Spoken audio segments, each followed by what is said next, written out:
क्यों पड़े हो चक्कर में, कोई नहीं है बीजेपी पार्टी के टक्कर में। देश तो देश, अब विदेश में भी बीजेपी पार्टी अपनी सरकार बनाने जा रही है। नेपाल और श्रीलंका में भी अमित शाह अब कमल का फूल खिलाएंगे। आप सोचते होंगे क्या बेवकूफी वाली बातें मैं कर रहा हूं, लेकिन ये बातें मेरी नहीं है, बल्कि बीजेपी के एक मुख्यमंत्री साहब ने इस तरीके की बातें कही हैं कि अब नेपाल और श्रीलंका में भी अमित शाह बीजेपी की सरकार बनाएंगे।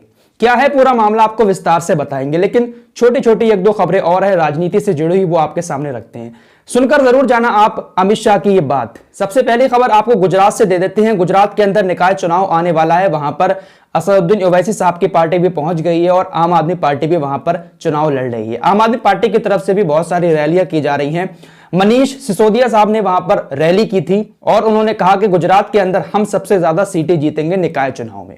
इसके अलावा उन्होंने आरोप लगाया कांग्रेस के ऊपर भी कि कांग्रेस जो है वो बीजेपी को फायदा पहुंचाती है। मतलब साफ उन्होंने कहा कि कांग्रेस पार्टी बीजेपी को जिताने के लिए ही चुनाव लड़ती है। इससे पहले ये ओवैसी साहब के ऊपर भी आरोप लगा चुके हैं कि ओवैसी जो है बीजेपी की बी टीम है। तो राजनीति में ये फालतू के एक दूसरे के ऊपर आरोप लगाते हैं नेता।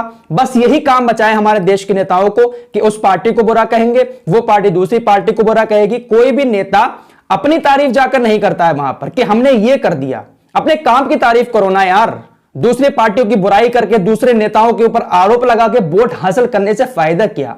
अपने काम की तारीफ करके अगर कोई भी पार्टी का नेता वोट हासिल कर ले तब माने जाओगे आप देश के असली नेता, असली पार्टी। फिलहाल ये सब होता रहता है हमारे देश की राजनीति में। इसके अलावा अब वो रिंकू शर्मा की जो हत्या हुई है दिल्ली के अंदर, उस पर भी काफी ज्यादा मामला गरमाया हुआ है। आम आदमी पार्टी के ऊपर भी आरोप लग रहे हैं। केजरीवाल वहां पर मिलने नहीं गए, केजरीवाल रिंकू शर्मा के भाई से नहीं मिले, केजरीवाल को काफी ट्रोल किया जा रहा है। वहीं आम आदमी पार्टी बीजेपी के अमित शाह के ऊपर आरोप लगा रही है कि अमित शाह इस मैटर पर अभी तक खामोश क्यों हैं। आम आदमी पार्टी के नेता राघव चड्ढा ने आरोप लगाया कि बीजेपी के शासन में हिंदू भी सुरक्षित नहीं है।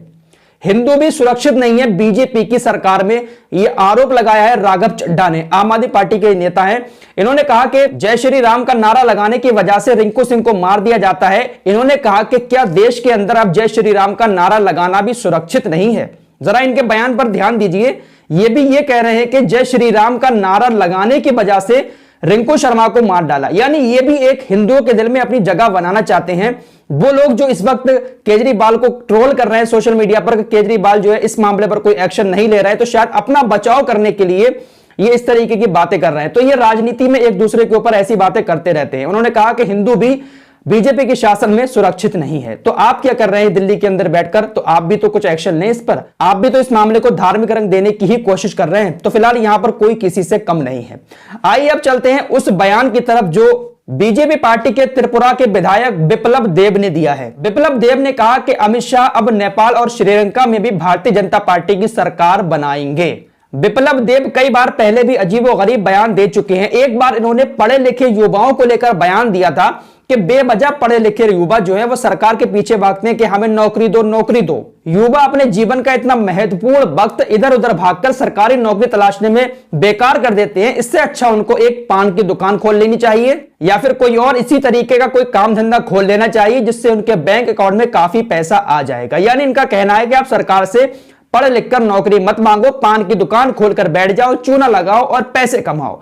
तो इन्हीं बिप्लब देब ने अब कहा है कि अमित शाह जी मुझसे मिले थे 2018 में जब त्रिपुरा विधानसभा की तैयारियां चल रही थी। तो उस वक्त अमित शाह जी मुझसे मिले थे और उन्होंने कहा था श्रीलंका और नेपाल बचे हुए हैं जहां पर हम अभी अपनी सरकार बनाएंगे। ये बात इन्होंने अजय जामवाल के एक सवाल पर कही थी। अजय जामवाल ने कहा था कि हमारी पार्टी ने कई राज्यों में अपनी सरकार बना ली है। तो अमित शाह जी बोले अभी तो श्रीलंका और नेपाल भी बाकी है, हम श्रीलंका और नेपाल में भी भारतीय जनता पार्टी की सरकार बनाएंगे।